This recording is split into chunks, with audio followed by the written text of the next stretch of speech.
M. Beauvais, 2 semaines de campagne électorale. Qu'est-ce que vous dressez comme bilan pour l'instant?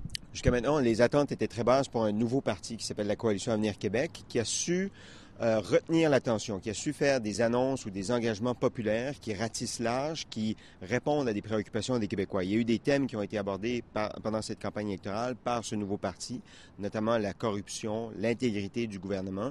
Et ce sont des thèmes qui ont collé dans la campagne électorale et ça a permis à ce nouveau parti-là, finalement, de retenir l'attention beaucoup plus que ce qu'on pensait qu'il pouvait faire. Justement, alors est-ce que ce troisième parti risque de jouer les troubles faits et de diviser le vote de droite? Il y a plusieurs divisions du vote qui peuvent survenir au Québec, notamment sur le vote de mécontentement à l'égard du gouvernement. On pensait que ce vote-là, qui est élevé, irait au Parti québécois, qui est un parti bien implanté, qui représente l'opposition officielle sur le principe de l'alternance au pouvoir entre le Parti québécois et le Parti libéral. Sauf qu'il y a un troisième parti, comme vous le dites, la Coalition Avenir Québec, qui vient mêler les cartes et qui pourrait récolter une partie de ce vote de mécontentement et donc diviser le vote du Parti québécois. Il y a aussi un vote peut-être sur la droite qui pourrait venir diviser la Coalition Avenir Québec. Un vote qui traditionnellement pourrait plus aller au Parti libéral. Il pourrait aller chercher une partie de ce vote-là pour ses idées économiques, sa façon de développer le Québec au point de vue économique. Donc, la Coalition Avenir Québec, en effet, vient brouiller les cartes, mais sur plusieurs fronts pour diviser le vote sur plusieurs fronts. Ça peut être un danger, donc, si je comprends bien, autant pour le Parti libéral que pour le Parti québécois, ce qui fait qu'on pourrait peut-être se retrouver au bout de la ligne avec aucune majorité? On pourrait en effet se retrouver avec un gouvernement minoritaire.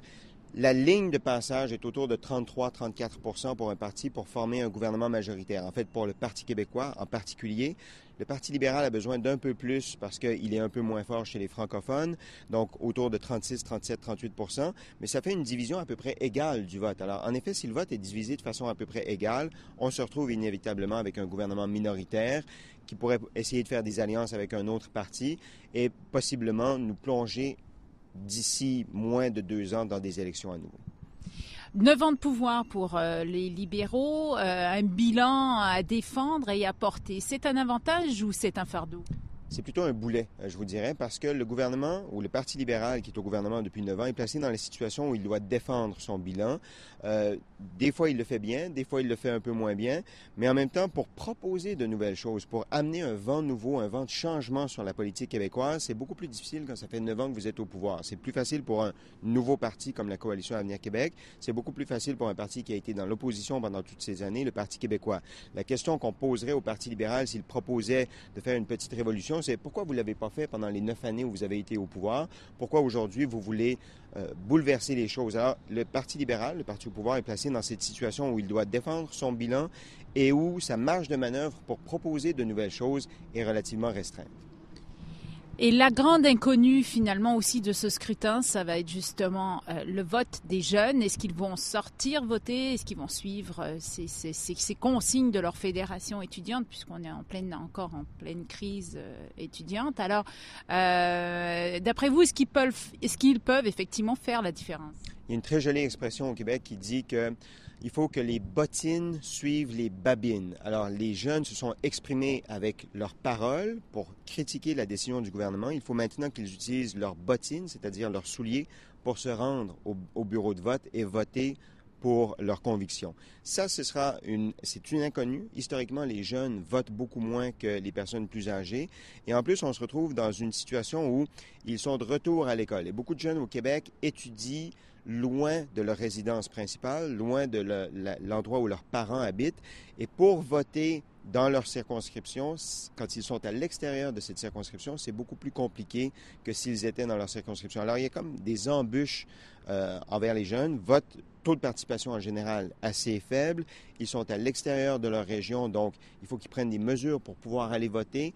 Et en général, les jeunes ne le font pas. Alors, si en effet, ils veulent aller au bout de leurs convictions et faire de cette élection une élection référendaire sur les droits de scolarité, ce pourquoi ils se sont battus pendant le printemps, il faut qu'ils aillent voter. Et c'est ce que les partis d'opposition essaient d'inciter les jeunes à faire pour cette élection. Donc, autrement dit, on peut dire que c'est un peu eux qui risquent d'avoir les clés du changement, peut-être? Il y a eux et il y a les indécis aussi. Les gens qui, pour l'instant, ne savent pas trop pour qui ils vont vouloir aller voter.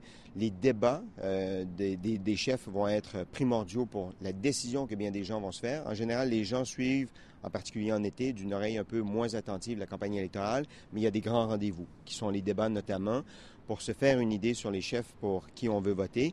Et en effet, les jeunes peuvent détenir la clé. S'ils vont voter, ils sont plusieurs centaines de milliers au Québec, les 18 à 34 ans, parce qu'on est encore jeunes à 34 ans, semble-t-il, au Québec. S'ils vont voter, ils peuvent faire une différence. Mais encore faut-il qu'ils aillent voter. Et historiquement, ils votent beaucoup moins que les tranches d'âge supérieures. Beaucoup ont parlé d'une forme de cynisme extrême de la part du Premier ministre de déclencher ces élections en plein été et comme par hasard, juste avant la tenue des audiences de la commission Charbonneau. Qu'est-ce que vous pensez de ces commentaires?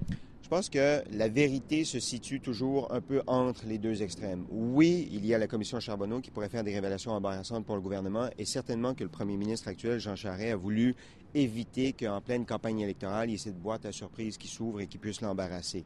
En même temps, M. Charest veut faire de cette élection un référendum sur les droits de scolarité, sur le conflit étudiant, et ça donne l'opportunité rapidement aux gens de se prononcer s'ils sont en faveur de la position du gouvernement ou en faveur de la position des étudiants. Donc, tout de suite, ça donne la possibilité de se prononcer là-dessus et de régler le conflit. Alors, probablement que oui, il a voulu éviter la commission Charbonneau sur l'industrie de la construction, mais il a voulu aussi donner l'opportunité aux Québécois de se prononcer sur un conflit qui a été qualifié de printemps érable au Québec, donc des gens qui descendaient dans la rue par centaines. Alors, probablement que la vérité se situe un peu entre les deux extrêmes. De toute façon, à quelque part, il n'avait pas vraiment le choix. S'il voulait se faire réélire, c'était maintenant ou jamais. Oui, en effet. Il arrive à la fin de son 4e mandat. Historiquement, il arrive à la fin de sa 4e année au pouvoir. Historiquement, les gouvernements déclenchent des élections dans cette 4e année. Il a peut-être quand même déclenché un peu rapidement à cause probablement de la commission Charbonneau. Je vous remercie, M. Beauvais. Ça me fait plaisir, Mme François.